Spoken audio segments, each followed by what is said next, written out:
So there's a cost to unresolved grievances. And there is a point when we have to know when to leave toxic workplaces. When forgiveness isn't enough, unresolved issues take a toll on us, especially as women of color.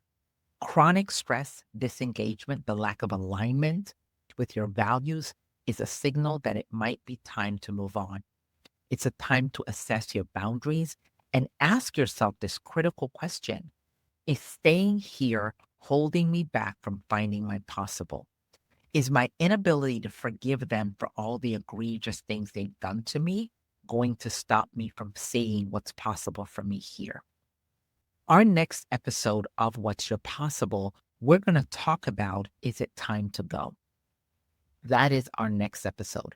I think as we come out of the gate of 2025, it's essential that we address not down the road what we want, but addressing it now in rapid fire. So our next episode is it time to go? It's sort of a level set question.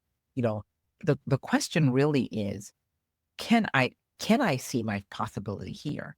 And if I cannot see my possibility here, do I leave?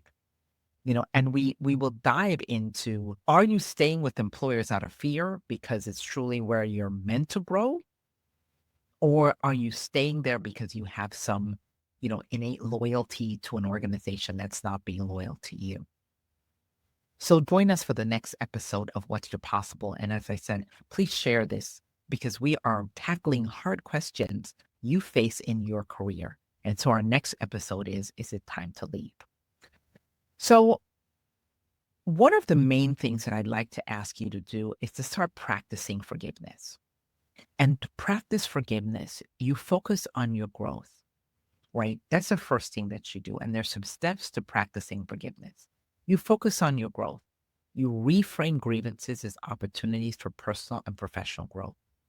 You communicate your needs. You articulate what you need to move forward, whether it's an apology or an acknowledgement. You don't not use your voice out of fear. We are not going into 2025 in fear. So whether it's an apology or an acknowledgement that you need, say it.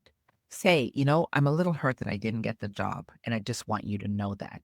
Free yourself by saying it out loud. Don't harbor it and say, gosh, I think I can't say it. We also need to set boundaries to protect our emotional well-being by defining what we will and will not tolerate. And we have to know what we will not tolerate. We have to practice empathy. Just because it happened to you doesn't mean that it was always intentional. Understanding that your leaders and your organization is not perfect. You are living in an imperfect world with imperfect leaders who were probably never taught to say, I'm sorry. I shouldn't have done that to you, right? This is not what I meant. And they may cry when they hurt you and you confront them.